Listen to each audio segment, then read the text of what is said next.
Hello everyone. आप लोग मेरा नाम जानते हैं, स्वप्निल नायडू। मैं रेगुलरली आपके पास, आपके सामने मैं वीडियोस लाते रहता हूँ, कुछ ना कुछ समझाते रहता हूँ। आज जो मैं आपको समझाने जा रहा हूँ वो एक ऐसी चीज़ समझाने जा रहा हूँ जो बहुत सारे लोगों को मालूम है, उसके बावजूद भी वो उस पर गलतियाँ करते हैं।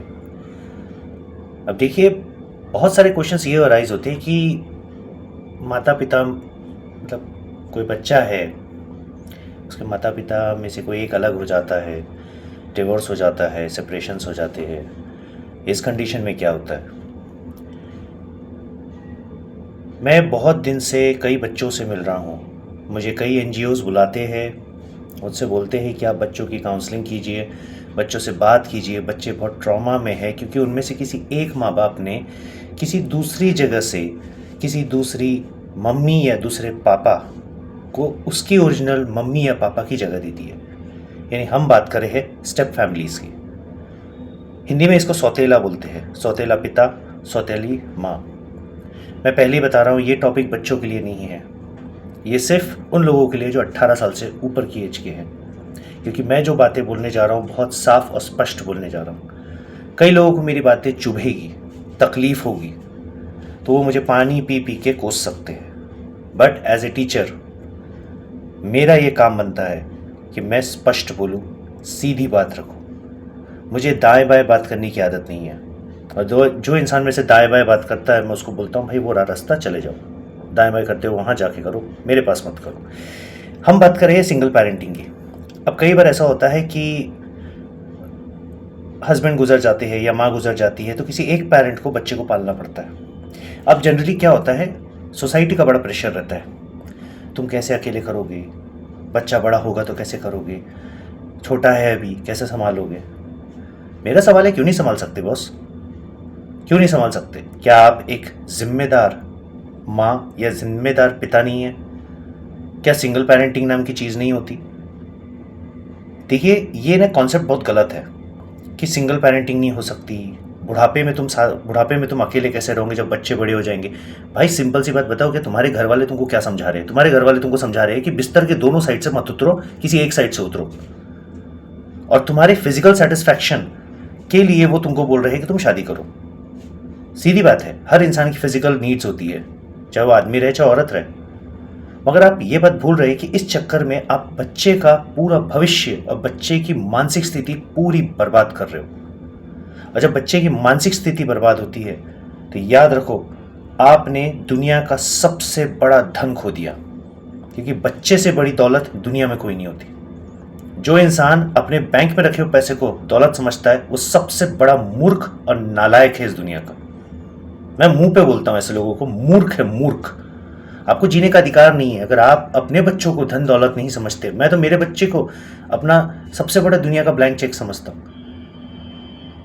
मैं एज अ पिता जो कर सकता हूं उसके लिए वो करूंगा। जी जान हाजिर है उसके लिए, जीवन भर हाजिर है, मरते दम तक, आखिरी दम तक उसके लिए करूंगा। हम बात करते हैं कुछ पॉइंट्स पे। क्या होता है जब आप किसी दूसरे पेरेंट को बच्चे के ऊपर थोप देते हो, दूसरी माँ या दूसरे बाप को, सौतेला सीधा शब्द यूज करता हूं इसलिए मैंने बोला है, बच्चों के लिए नहीं है, ठीक है, ये बड़ों के लिए। बायोलॉजिकल बॉन्ड कहाँ है? देखो क्या होता है, ओरिजिनल माँ बाप ओरिजिनल माँ बाप ही होते हैं। बुरा मत मानिएगा, सौतेला सौतेला ही होता है। सौतेला बाप और सौतेली माँ को बच्चा अगर जमीन पे गिरता है तो उसको उतना दर्द, उतनी तकलीफ नहीं होगी जो उसके सगे माँ बाप को होंगी। वो फेल होगा, उसको कोई तकलीफ नहीं होगी क्योंकि उसका बच्चा नहीं है। वो फिजिकल अटैचमेंट नहीं है, इमोशनल अटैचमेंट नहीं है, कहाँ से होगा? एग्जाम्पल लेते हैं, मेरी कार है, मैं अगर चलाता हूँ तो मैं मन से चलाऊंगा, बड़े प्यार से चलाऊंगा। गड्ढा आएगा धीरे से गियर चेंज करूंगा, स्लो करूंगा। वो दूसरा ले जाएगा ना, पूरा दर्द चलाएगा। क्यों चलाएगा? कारण है, उसका क्या अटैचमेंट है उससे? ना उसने उसमें पैसा लगाया, ना खुद के पैसे से खरीदा है, ना कुछ किया है। दूसरा point, genetic connection. Genetic connection कुछ नहीं है। घर में माता पिता जबरदस्ती दूसरी शादी करने के लिए बोल रहे हैं, दूसरी शादी सामने वाले करके आ गया, भैया उस बंदे का जेनेटिक अलग है, उसका जीन्स अलग है, आपके बच्चे के जो जीन्स है वो अलग है। कहाँ से मैच करेगा? मैच ही नहीं कर सकता। बुरा मत मानिएगा, ये घर के जितने बूढ़े बुजुर्ग होते हैं ना, ये कान भरने का काम करते हैं आपका। अरे तुम अकेले कैसे करोगे, हतोत्साहित करते बॉस आपको। क्या आप अकेले बच्चे को पैदा नहीं कर सकते? आप अकेले तो पैदा कोई करता नहीं है, दोनों का कॉम्बिनेशन होता है, पर आप अकेले पाल नहीं सकते। क्यों नहीं पाल सकते भाई अकेले? कहाँ लिखा है, कौन से शास्त्रों में लिखा हुआ है, किस धर्म के शास्त्र में लिखा है कि अकेला पिता या अकेली माँ अपने बच्चे को बड़ा नहीं कर सकती? ये जो मानसिकता है ना, ये घर के बूढ़े बुजुर्गों की जो मानसिकता है, इसको बदलना बहुत जरूरी है। वो आपको 3 चीजों के लिए प्रेरित कर रहे हैं। सीधी स्पष्ट बात बताता हूं। पहला, अकेले मत सो। दूसरा, किसी के साथ सो।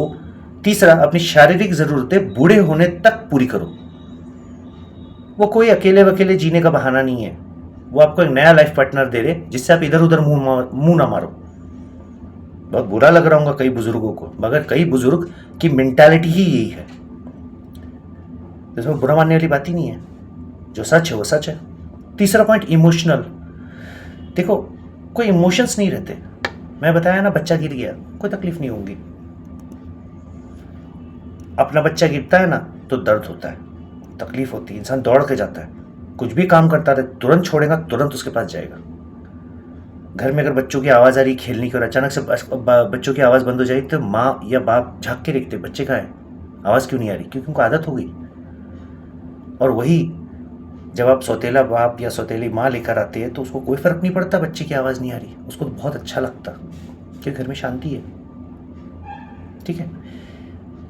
अब स्टेप पेरेंट्स के आने से, सौतेले माता पिता के आने से बच्चे की मानसिकता पर क्या असर होता है उसकी बात करते हैं। Loss of grief. उसको सब लगता है उस दुनिया में उसका कोई नहीं है, जो था वो चला गया, जो है कि उसने किसी दूसरे को ला लिया। दूसरी चीज होती है एडजस्टमेंट। ऐसे बच्चे एडजस्टमेंट नहीं कर पाते, रिबेलियस हो जाते, उनकी गलत संगत हो जाती, गलत लोगों के बीच में उठना बैठना करेंगे, गलत काम करेंगे, एंटी सोशल एलिमेंट्स की तरफ इनका झुकाव ज़्यादा बढ़ते जाता है, क्रिमिनल माइंडसेट हो जाता है, एग्रेसिव माइंडसेट हो जाता है। Loyal conflicts. नए माँ बाप के प्रति ईमानदार नहीं रहते क्योंकि उन्हें मालूम रहता है ये हमारे सगे माँ बाप नहीं है, और ना ही वो माँ बाप इन बच्चों के प्रति वफादार रहते। बच्चे का भविष्य खत्म, तबाह। ठीक। आइडेंटिटी कंफ्यूजन, उनको समझ में ही नहीं आता अब मैं इस परिवार का हूं कि नहीं हूं। नया इंसान आया, नए नाना नानी मिल गए मेरे को, नए दादा दादी मिल गए मेरे को, ये क्या चल क्या रहा है? इतना जल्दी तो भाई जेनेटिक इंजीनियरिंग में भी जीन्स का ट्रांसफरेशन नहीं होता जितने जल्दी स्टेप पेरेंट्स के आने से पूरा का पूरा जेनेटिक कोड बदल जाता है, पूरी जेनेटिक ट्री बदल जाती है। फिर आता है इमोशनल इनसिक्योरिटी। इनसिक्योर फील करता अपने आप को। बच्चा जब उदास होता है ना, मेरे पिताजी हमेशा बोलते हैं, मेरे पिताजी गलत नहीं बोलते, बच्चा जब उदास होता है तो उसका दिल, उसका चेहरा देखकर माँ बता देती है उसको क्या तकलीफ है, भूख लगी है, बीमार है, क्या है। माँ से अच्छा बच्चे के चेहरे को, फेस रीडिंग को दुनिया का ज्योतिष नहीं कर सकता, और बाप से बेहतर बच्चे का भविष्य बिना कुंडली देखे कोई नहीं बता सकता। दुनिया का पंडित कुंडली देख के आपके बच्चे की क्या बोलते भविष्य बताएगा, बाप अपने बेटे का भविष्य या बेटी का भविष्य वैसे ही बता देता है बिना कुंडली देखे। ये खासियत होती है उसमें। ट्रॉमास क्या क्या होते हैं बच्चे के साथ। इमोशनल निगलेक्ट, उसको लगता है इमोशनली मेरे साथ कोई नहीं है। ठीक है। फिर रिजेक्शन, उसको ऐसा लगता है दुनिया ने मुझे रिजेक्ट कर दिया है, नई माँ आई है मेरी केयर नहीं करती, नया बाप आया मेरी केयर नहीं करता, मेरे को वो प्यार नहीं मिलता जो ओरिजिनल। देखो, ओरिजिनल ही होता। आपने एक मोबाइल खरीदा, उसका स्क्रीन ओरिजिनल वाला बहुत अच्छा रहता है, जब आप दूसरा स्क्रीन लगाते हैं ना तो वो डलनेस रहती है, वही डलनेस उसकी लाइफ में आ जाती है। बिट्रेयल, उसको ऐसा लगता है उसके माता पिता में से किसी एक ने धोखा दिया है किसी दूसरे को, उसके सर पर उसकी माँ या उसके बाप की जगह देकर, जो उसके मन में ये बात भर जाती है। ये बात 99% लोग नहीं समझते।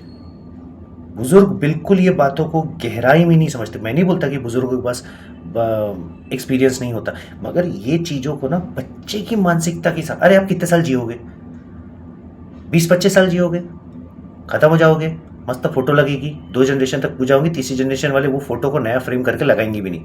फैक्ट बताता हूँ ये। मगर आप जाते जाते आप उस छोटे से बच्चे का आने वाला 60 से 70 साल बर्बाद करके जाओगे, आप उसकी लाइफ एक्सपेक्टेंसी कम करके जाओगे। इफेक्ट्स, एंजाइटी होती है बच्चों को, डिप्रेशन होता है, लो सेल्फ एस्टीम लगता है, बिहेवियरल पैटर्न चेंज हो जाता है उनका, वो हर चीज़ के प्रति नेगेटिव हो जाते हैं, इमोशनल, उनको ऐसा लगता है इमोशनली ना उनको ना डिसीव किया गया है, उनको धोखा दिया गया। अब देखो क्या होता है, सोसाइटी बहुत प्रेशर करती है, आप दूसरी शादी कर लो, दूसरी शादी कर लो, आप कैसे देखोगे, ये सब बातों में बिल्कुल मत आओ। देखो जो आपका था ओरिजिनल साथी वो चला गया, मगर उसने एक जिम्मेदारी आपको देकर गया है कि इस बच्चे को आप बड़ा करोगे और इस बच्चे को उसकी कमी भी आप ही पूरी करके दोगे, मगर किसी और को उसकी जगह नहीं लाओगे। मैं तो यही सिद्धांत पे चलता हूं, मैं रामचंद्र जी के सिद्धांत पे चलता हूं। देखो बहुत सारे लोग ना जब कुंडली मिलाते हैं, कोई ये नहीं बोलता शिव पार्वती जैसी जोड़ी है, श्री कृष्ण राधा जैसी जोड़ी है, नहीं, क्योंकि ये सब भगवानों की एक से ज्यादा वाइफ थी। सब लोग बोलते हैं राम सीता जैसी जोड़ी है, क्योंकि राम जी ने सीता मैया के धरती में समाने के बाद किसी दूसरी सीता को नहीं लाए थे, और सीता मैया जब तक अशोक वाटिका में थी उसने राम की जगह रावण को नहीं दी थी। फिर रिपीट कर रहा हूं, सीता मैया ने राम की जगह रावण को नहीं दी थी, और राम जी ने सीता मैया की जगह किसी और को नहीं दिए थे। हमको रामचंद्र जी और सीता मैया से सीखना चाहिए, और जो घर के बड़े बुजुर्ग हैं ना, जो हमको रामचरितमानस का पाठ पढ़ाते हैं, इनको तो खास तौर से सीखना चाहिए। और ना सीख पाए तो मैं क्रैश कोर्सेस लेता हूं, और क्रैश कोर्सेस लेता हूं मैं छड़ी के साथ। मेरे पास एक छड़ी है हरे कलर की, वो नालों के पास में ना एक बेशरम का झाड़ होता है, छोटा सा बेशरम का पौधा होता है, उसमें बड़े सुंदर सुंदर फूल रहते हैं। वो फूल भगवान को नहीं चढ़ा सकते आप, क्योंकि नाली के पास उगते हो।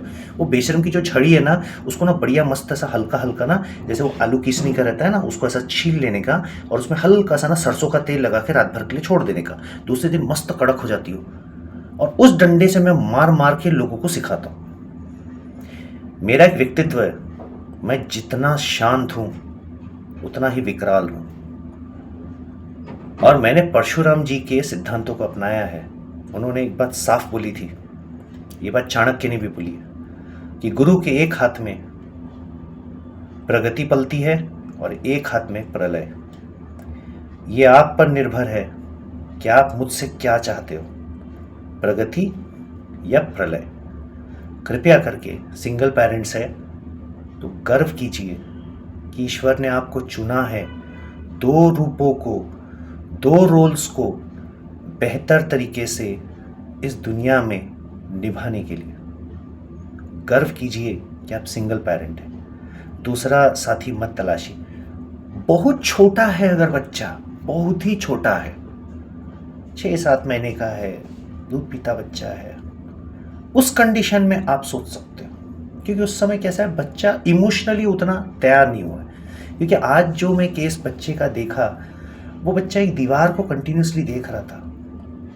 बच्चा नहीं, एक्चुअली बच्ची थी, वो बड़ी सुंदर बच्ची थी, करली करली बाल थे उसके, गोरी गोरी बच्ची थी, फ्रॉक पहनी हुई थी पिंक कलर का, मगर वो बच्ची किसी से बात नहीं कर रही थी। उसके सामने मिठाई रखी थी, चॉकलेट रखी थी, पानी रखा था, कोको कोला था, उसे कुछ नहीं पिया, वो सिर्फ दीवार को देख रही थी। न जाने वो दीवार में क्या देख रही थी। जब मैंने वो बच्ची के साथ 2 घंटा बात किया तो मुझे समझ में आया, वो बच्ची अपनी माँ को ढूंढ रही थी, वो दीवार में ढूंढ रही थी। क्योंकि उसकी माँ उसको बचपन में ना एक कहानी सुनाती थी, तो जब भी कष्ट में रहेंगी ना बेटा, तो प्रहलाद जी जैसा ना विष्णु भगवान को याद करना। नरसिम्हा अवतार बन के जैसे पोल में से, लोहे के पिलर में से आए थे ना नरसिम्हा भगवान, तो उसे ऐसा लगता उसकी माँ भी उस दीवार में से आएगी। उस पिता के ऊपर लज्जा आती है मुझे, और कई ऐसी माताएं हैं जिन पे मुझको लज्जा आती है कि वो मात्र किसी का साथ, फाइनेंशियली अपने आप को सुरक्षित करने के लिए आप दूसरा विवाह कर लेते हो, ये बिना सोचे समझे कि आपका छोटा सा बच्चा उस दीवार में उसको तलाशेगा जो इस दुनिया में नहीं है, या जो छोड़ के चला गया, या जो अलग हो गया। तो साइकोलॉजिकली मैंने आपको समझाया। अगर मेरी कोई बात आपको बुरी लगी होंगी तो मैं उसके लिए क्षमा प्रार्थी हूँ, मगर जो बोलता हूँ हमेशा स्पष्ट बोलता हूँ, इसलिए मेरे दोस्त कम है और दुश्मन ज़्यादा है, क्योंकि मैं दोस्ती में बिलीव नहीं करता। मेरा मानना है दोस्त नाम की कोई चीज़ नहीं होती। सब आपसे तब तक काम लेते हैं जब तक, यानी इस धरती पर जब तक जीवन है तब तक सूर्य को लोग सूर्य नमस्कार करेंगे। जिस दिन सूरज सुपरनोवा जैसा फट जाएगा ना, इस धरती पे सूर्य नमस्कार बंद हो जाएगा। इसके साथ जो समझाया उसे समझिए। बड़े बुजुर्ग जो है, कृपया करके भविष्य को, बच्चे की मानसिकता, उसका फ्यूचर, सब चीज़ों को ध्यान में रखिए। कृपया करके सोसाइटी को खुश करने के लिए, समाज को खुश करने के लिए बच्चे को गड्ढे में और दलदल में न डालिए। धन्यवाद।